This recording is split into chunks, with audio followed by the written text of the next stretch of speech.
Hello and welcome to the Special Response Diver Podcast. I'm Jordan Harvell, your host, and I am joined by my co-host, Caleb Wishart. What's up, Caleb? What's up, y'all? How are you, man?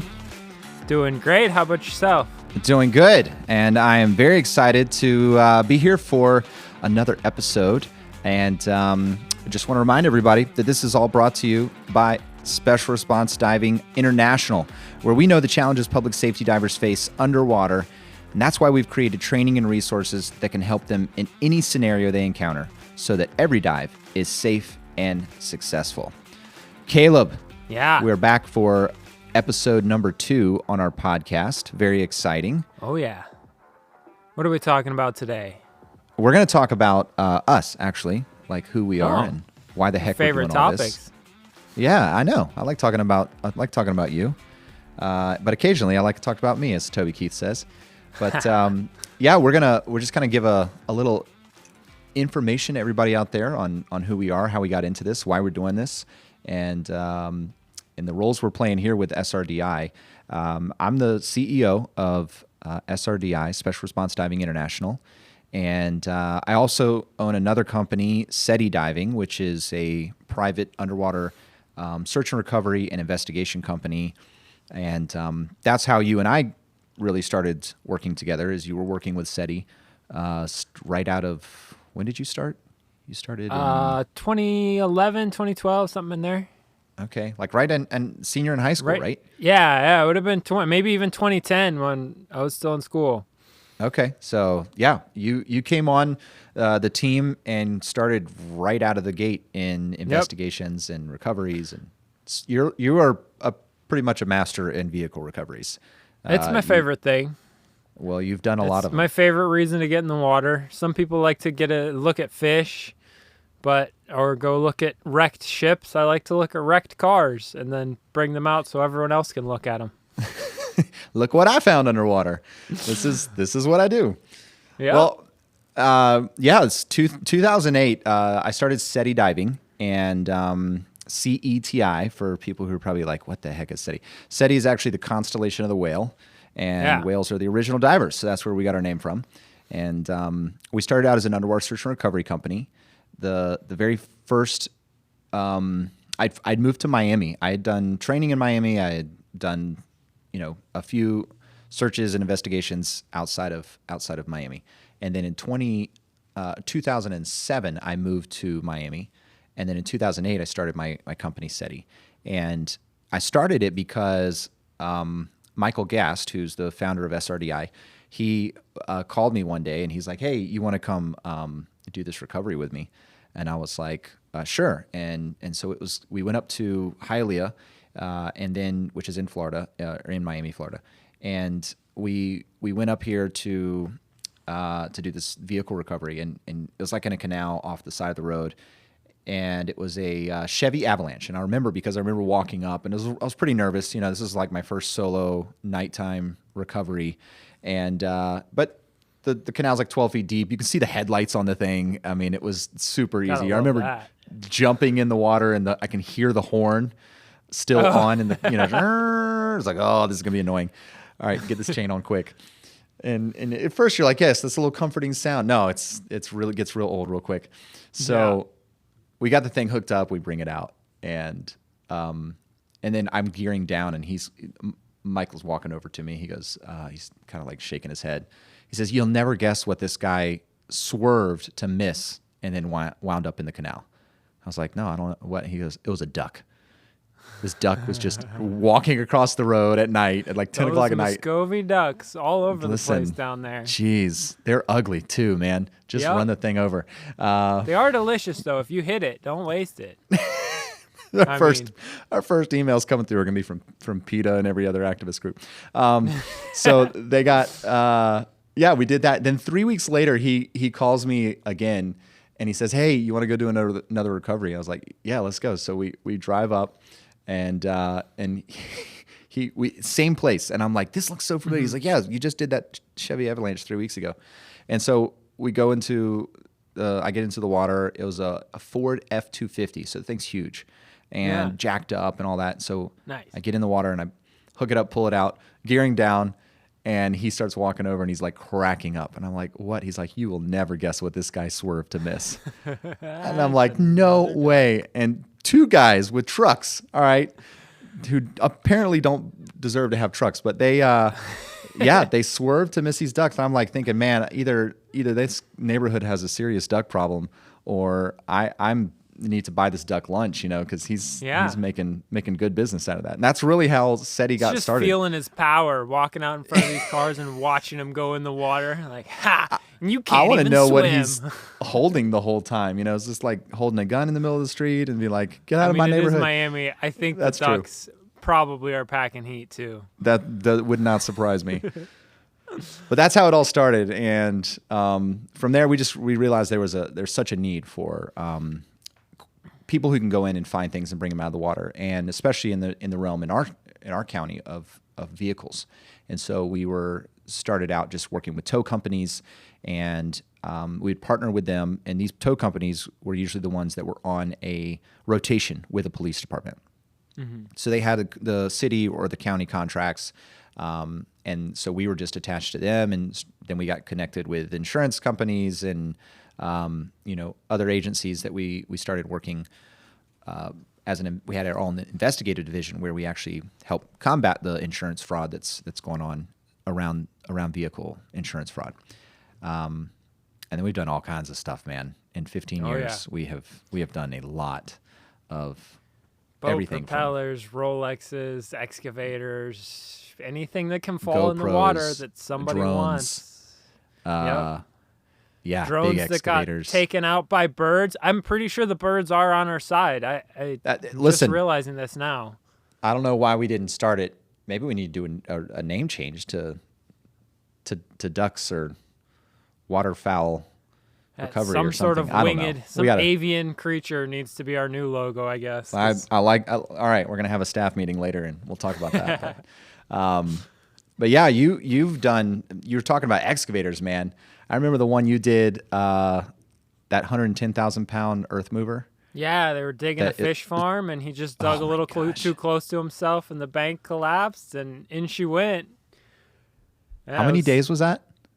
3 days on it, and they were long days too. Once those tow trucks showed up and got hooked up, they didn't want to go anywhere, so we were working till like sunrise the one day at least.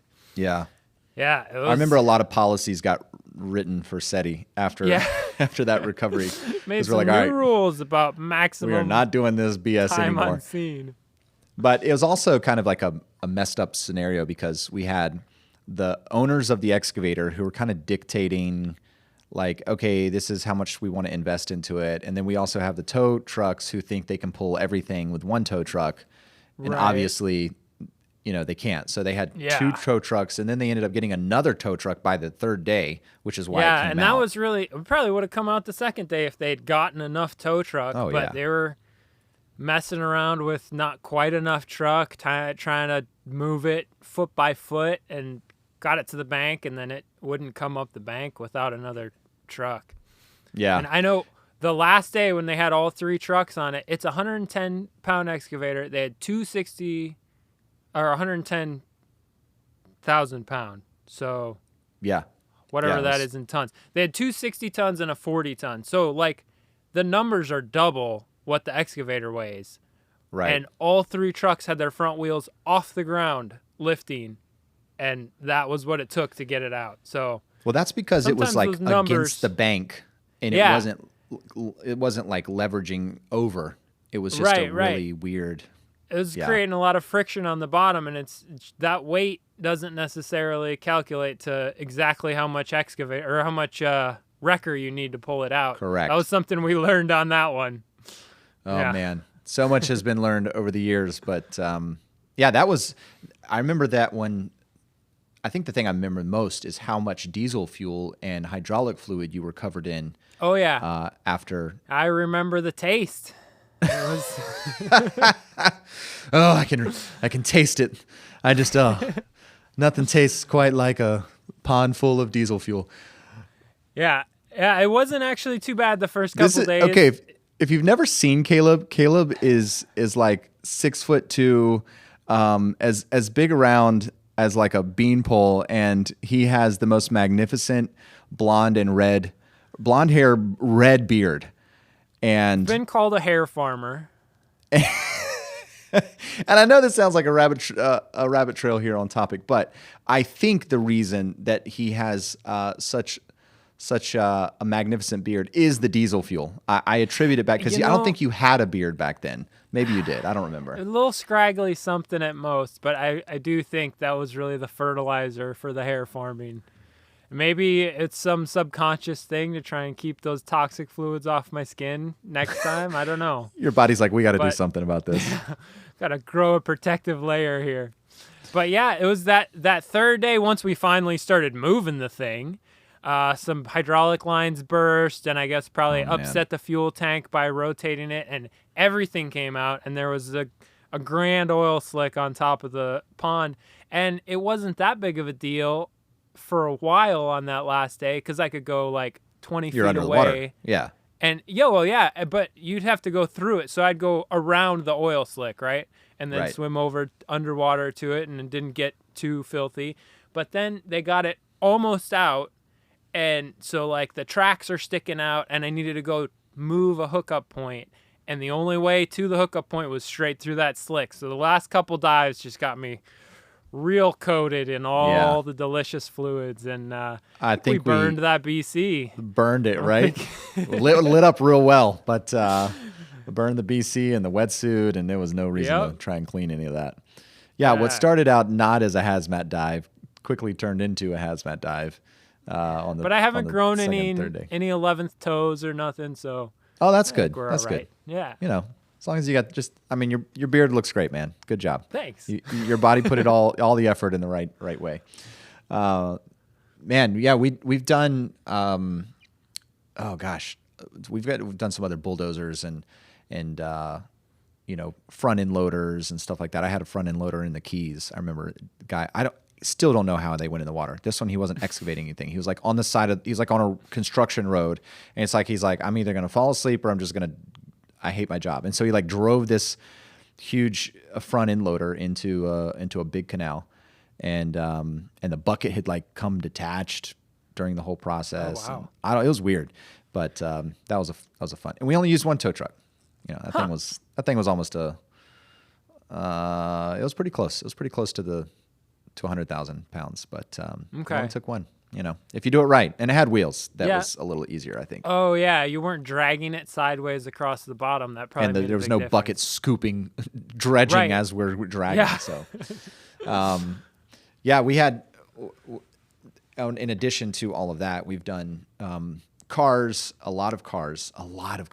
I think one lake we call it Gold Mine Lake because it's just a gold mine of cars, and we've had over the years, I think like 43 cars recovered out of there, and we sweep it. You know, we would sweep this lake every year, and we just more and more and more.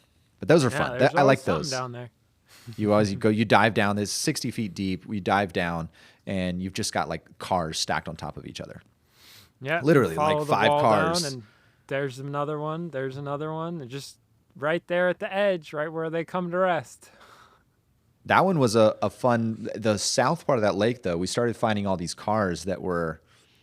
They were all kind of like there's no wheels. They weren't completely chop-shopped, but they were no wheels, and the cars were in park. And so we're like, how the heck are they getting these things over the edge? Yeah. How are they even getting them in there? And so I remember this was probably a couple of months of finding these things. And these aren't like little, like these are pretty big lakes, and all lakes in Miami are quarry pits. So we ended up going, finding these cars, and then I'm like, okay, I gotta figure this thing out. And the police department, the auto theft team that I worked with, and they're just like, man, yeah, they're just probably just bringing them in off of a flatbed tow truck, you know, and backing them up and dumping them in. I was like, okay, that makes sense. But I'm like, man, there's just such a significant concentration here, and these are kind of like you got to know this area to know where to dump it.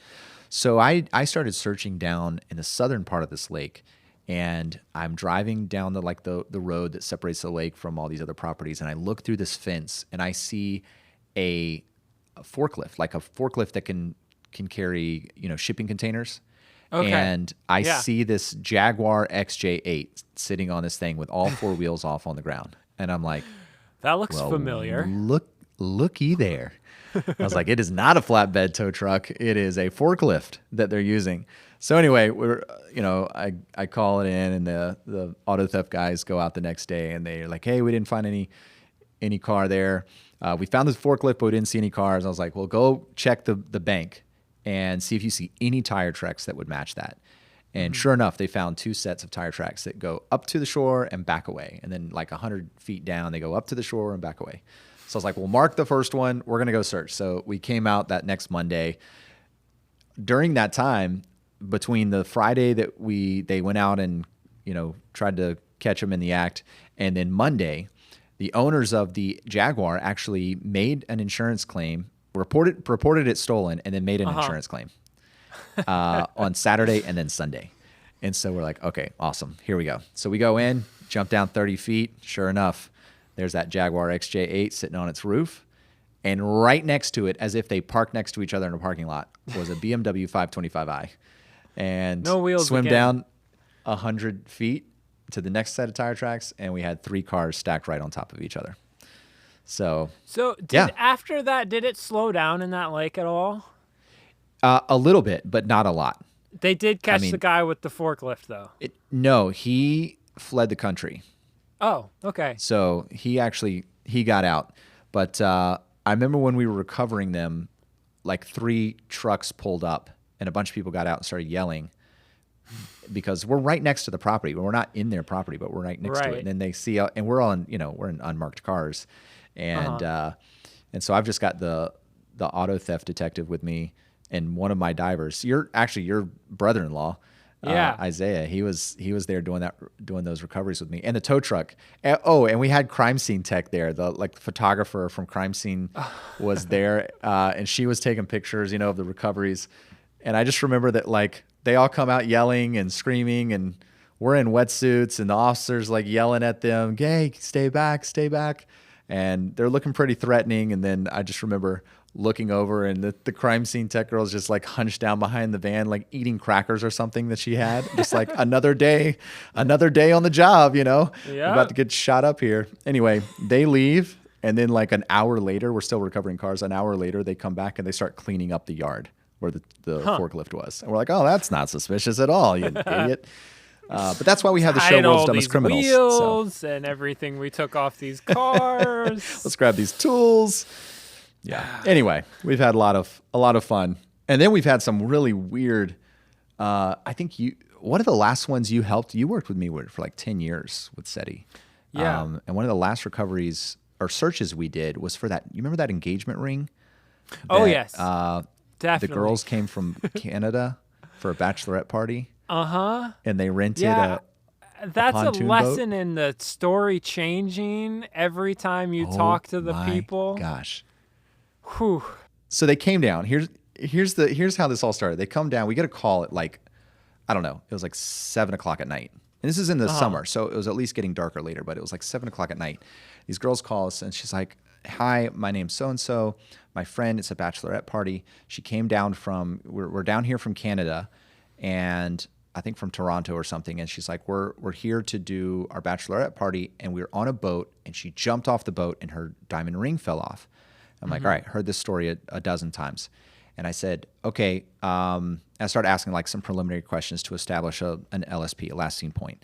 Yeah. And she's like, no, the GPS on the boat is there. I was like, okay, great. You've got some pretty credible intel for us to get in the right area. So you went out with me that night, right? I think so. We went out. I spent probably 3 days in the water, on it. And it was bioluminescence everywhere. Yeah. Oh, yeah. Yeah. So we jump in the water, and we're just kind of getting an idea for what it is. It's dark by now. They took so long getting the pontoon ready and the rental company and all this stuff. So we get out there, we jump in the water. We're like, okay, we start based off of the GPS. We drop a line. We start doing a line. I mean, it's zero visibility anyway. So we're doing a grid search down there. It doesn't matter. It's dark. We weren't going to see. We're going to find it by feel. Exactly. So we're like, all right, let's spend, about it. I think we did 45 minutes. And then we came up and we went back in. And this girl is distraught. Yeah. And we found out the reason she's distraught is because it's like a $25,000 diamond ring. And she's afraid she's going to be murdered by her fiance before, she gets married. And the wedding, I think this was like in September, and the wedding was in November. And so she's really like freaking out. Yeah. Anyway, the fiance calls like the next day. He's like, I want to, you guys like get in there. So we basically spent 2 days searching for this thing. And I remember you and Mike went out the first day. Is that right? Or is it you and I went out the first day? Or maybe Joel. It was me and somebody else, I think. Yeah. Might have taken Joel with me. I think the two of y'all went. And anyway, they kept changing the story. Like the LSP changed. And not like, okay, I think it's right. No, like hundreds of yards away. Uh-huh. Yep. They're like, that GPS point, actually, that maybe was like 20 minutes after she jumped off that he dropped that pin because she didn't realize right away. And then we found out they had like let out 150 feet of scope, and there was enough breeze that they were swinging like hundreds of feet in each direction, so they don't really know. And then when we started, and we were using, turns out probably the captain was drunk too. Yeah, exactly. He's like, well, and I was like, okay, not our problem, but now it's a problem for us because we have no credible information. Yeah. And then we got in the water, and it is a popular hangout spot for boats, and so there's cans, because we're using a metal detector. And at first it was just a grid search by hand, but then we got the metal detector and we started searching with the metal detector. We found all kinds of stuff that wasn't rings, including a full sailboat. And I feel like we somehow narrowed our LSP again. Maybe this was before we found out the captain was drunk, but we're like, okay, we think it's over in this area now. So we went and searched that area with the metal detector, and the metal detector was useless because there was a sailboat down there. So we're like, well, it's pinging everywhere. Exactly. And there's no way we can find the ring if it's here. And I think by like day 2, they were like, okay, if we can find the anchor, because then we found out the end of day 1, they're like, oh, we lost the anchor. And I forgot that part. And we're like, well, if we find the anchor, then that's a pretty good LSP, Yeah. So we go out, their anchor wasn't even anywhere there. We find the anchor like 200 yards from where the captain said it was. Yeah. And then we recover it, and then they tell us that's not our anchor. Let's just say it was a nightmare, man. That was such and we've get paid by the hour to search. That's exactly the lesson there. Yeah. We did get paid by the hour to search. Sometimes they think they know where their LSP is, and then you start looking and you find out they have no idea. But that's the same thing in any of the law enforcement investigations we've done. We're not paid by the hour. We're there to do the job. But it's the LSP can still change. And because like I said before, criminals, they tell the truth all the time. Absolutely. The one we got called out for under the bridge. Remember that one? The guy that. Oh yeah. Yep. The gun in the pants. Yes, the gun in the pants. He's getting chased by the police, and he goes under a bridge in a canal. It's a pretty shallow canal. I mean, it's like 8 feet deep. Had taken some shots at the police who were on the bridge, I think. Correct. He had shot twice. And then he comes out the other side of the canal, no pants. They catch him, no gun. Right. And they're like, well, we need that gun, and we have a feeling it's in those pants. Well, where are the pants? Somewhere in the water. Okay. Yeah. So I think we went out and searched that one, did a jack stay, and it was, they didn't have for sure where he was, and the pants I think had enough air in them that they drifted further downstream.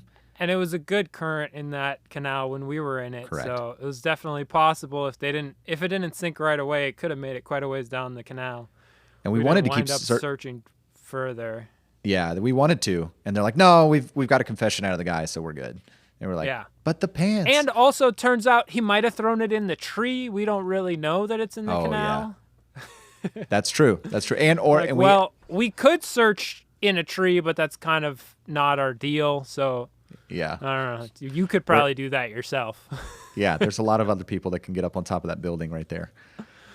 But that's that's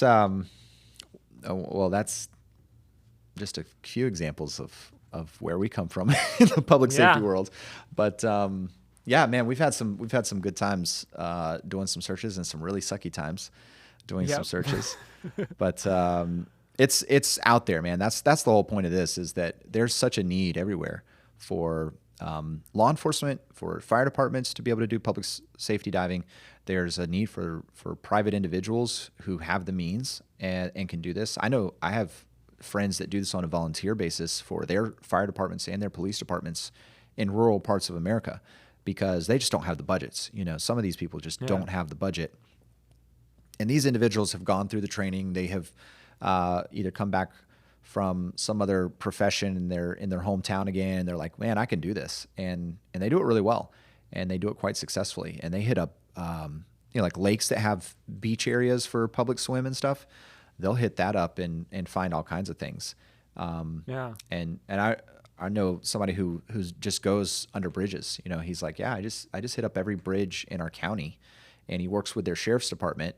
And then whatever he finds, and he's found dozens of guns. He's found a couple of knives that were used in homicides. He found a bag. I don't remember some kind of drug, but it was just a whole bag of drugs. And it's like, this is a county that has zero dive capability.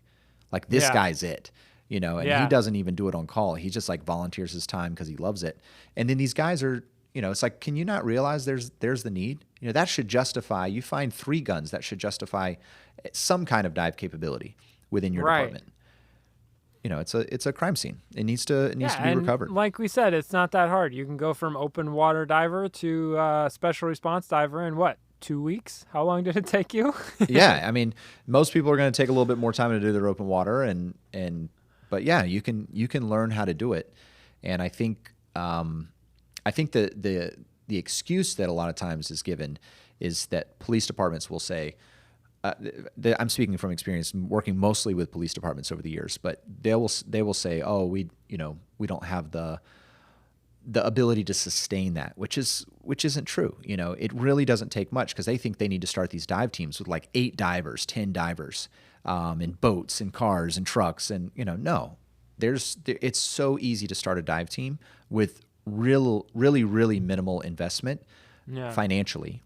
And you can start it out as a volunteer deal where you can say, hey, we'll pay for the training, but it's not like we're going to pay more hazard pay or anything else, which I know a lot of people are like, no, don't say that to other departments, but it's true. And if you can do it, I mean, we're going to have an episode that's all about how to recognize your team, both through kind of a reward system, but also monetarily, and how to do that kind of stuff. And there's a lot of practical ways you can do that. But yeah, that's how we got started. We started in the private side, and then I've been an instructor with SRDI since 2009, and then came on the board of directors, and then was the executive director, and then when we changed the name, moved into the CEO position. And Caleb, you've been finding things and recovering things underwater since a wee lad in high school. Yep, sure enough. It's been a good time. There's a lot of... now we get to talk about it. Exactly. And but that's just kind of like a little insight to who we are and where we come from. We're going to have some other awesome guests. We're going to have Michael Gast, the founder of SRDI. He's going to be on with us some, and some other individuals that have been doing this longer than we have, and have been doing it successfully. And also we're going to have some other cool topics, everything from dive team management and budgeting, and like I said before, how to recognize your team. We're going to talk about history of public safety diving. We're going to have some conversations around the medical side of things. Looking forward to that episode with Mark Sowash. And then we'd love to get some more input from our community, those that are listening and out there doing this as well. You can email us at podcast@srdiving.com with any topics you want us to talk about or explore. If it's not something that we're already going to talk about, then we'd love to address your questions or concerns. We'll be doing a couple of episodes where we'll kind of do some hot seat stuff and hear from what people are dealing with and the challenges, and give our insight into how we can help with that as well. I'm excited. Well, that does it for this episode. Caleb, thanks, man, for coming and hanging out again. Yeah, you bet. And we will see you guys next time. And I want to remind you that you're the ones who've got to get out there and do it. We cannot do the dives for you. We cannot do the searches or the recoveries. That's your job. And so it's up to you, and your community needs you, because this is something that can bring a lot of value to those that we live alongside and serve in the public safety world. And so I want to remind you that it's up to you. You've got to get in there and get it done, and hope that you can do it safely and successfully. And if you need help along the way, that's what we're here for. So just reach out to us. We're happy to come alongside, cheer you on, support you where we can. But until next time, thanks for listening to the Special Response Diver Podcast.